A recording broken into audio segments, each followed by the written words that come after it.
गुरुर्ब्रह्मा गुरुर्विष्णू गुरुर्देवो महेश्वरः गुरु साक्षात परब्रह्म तस्मै श्री गुरवे नमः.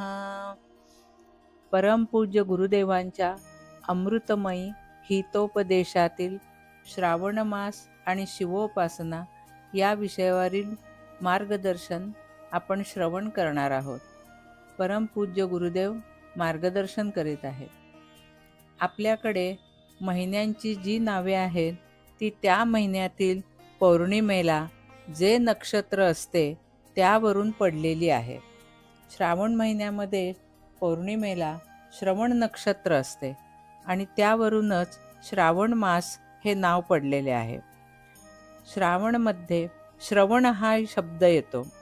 नवविधा भक्तीमध्ये पहिली भक्ती श्रवणच अशी सांगितलेली आहे. श्रवण म्हणजे ऐकणे. आता काय ऐकावे तर देवाचे म्हणजे भगवंताचे गुणगान ऐकावे. म्हणजे श्रवण भक्ती करताना देहाने आणि मनाने श्रवणाशी एकरूप व्हावे.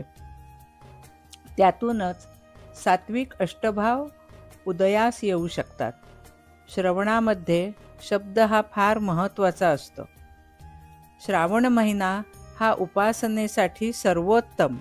त्यामुळे सीमित असा आहार व जास्तीत जास्त मौन पाळले तर भगवंताशी अनुसंधान टिकवून राहायला खूप मदत होते. श्रावण महिन्यामध्ये नागपंचमी येते, जन्माष्टमी येते आणि शिवोपासनेसाठी तर हा अगदी संपूर्ण महिना अगदी सर्वोत्तमच. श्रावण शुद्ध पंचमीला नागपंचमी म्हणतात. हा खरा सण आहे. त्याला धर्मामध्ये आधार आहे. नागपंचमी ज्या वारी येते बहुतेक वेळा त्याच वारी आपले इतर सणही येतात.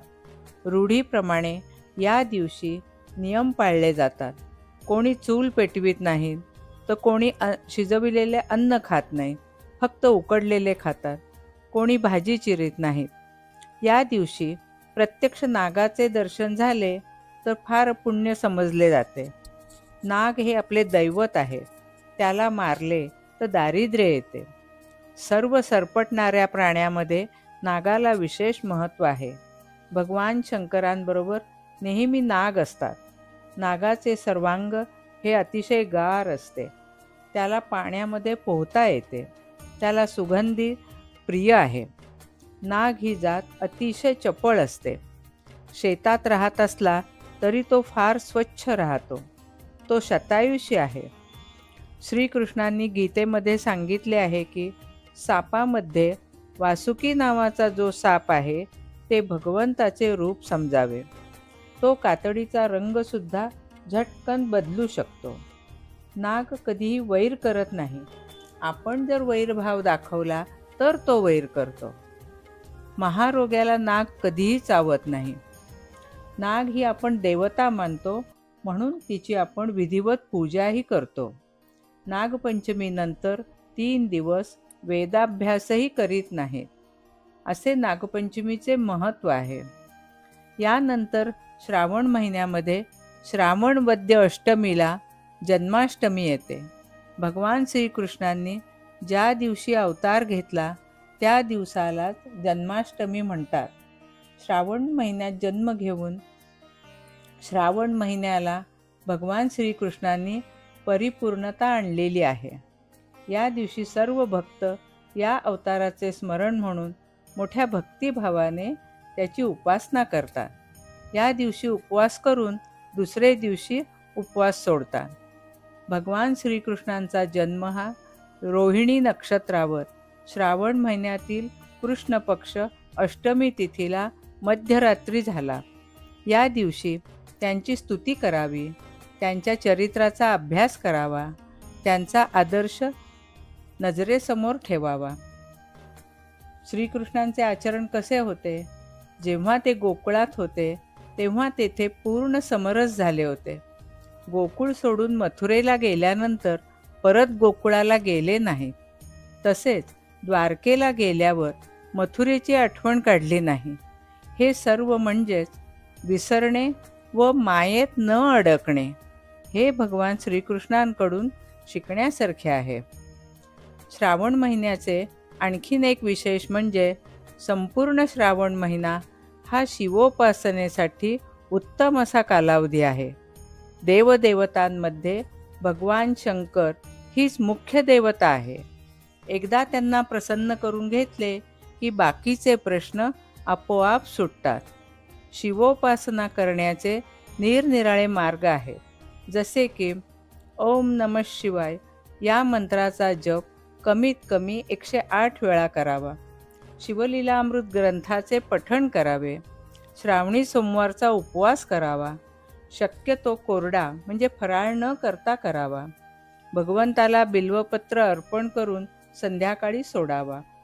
भगवान शंकराला पाणी अतिशय प्रिय आहे. पाण्याच्या सतत अभिषेकाने तो लवकर प्रसन्न होतो. त्यातही वनगायीच्या शिंगातून हा अभिषेक केला तर तो भगवंताला जास्त आवडतो. पारदर्शक स्फटिक हे शंकराचे रूप मानले आहे. त्यावर दुधाचा अभिषेक करतात. रुद्राभिषेक हा घरात किंवा क्षेत्राच्या ठिकाणी कुठेही केला तरी चालतो. रुद्रपठण वारंवार ऐकल्याने मन तृप्त होते. मनोविकार जाऊन खूप प्रगती साधली जाते. शंकराला धोत्र्याचे फूल प्रिय आहे. तसेच शुभ्र सुगंधित फुलेही वाहतात. भगवान शंकर स्मशानवासी असल्यामुळे भस्मही त्यांना प्रिय आहे. रुद्राक्षही त्यांना प्रिय आहेत. अशा तऱ्हेने अधिक प्रमाणात केलेली उपासना लवकर फलद्रूप होते. शंकर म्हणजे सर्वांचे कल्याण करणारे भगवान. म्हणून आपण शिव म्हणजे अत्यंत पवित्र होऊन त्यांची उपासना करावी. शिवस्तुतीमध्ये म्हणलेलेच आहे, कैलास राणा शिवचंद्र मौळी फणींद्र माथा मुकुटी झळाळी कारुण्य सिंधू भव दुःखहारी तुझ वीण शंभो मज कोण तारी. अशा तऱ्हेने श्रावण महिन्यामध्ये शिवोपासनेचा लाभ घ्यावा. श्री रामकृष्णार्पणमस्तु. यासाठी संदर्भ ग्रंथ श्री रामकृष्ण उवाच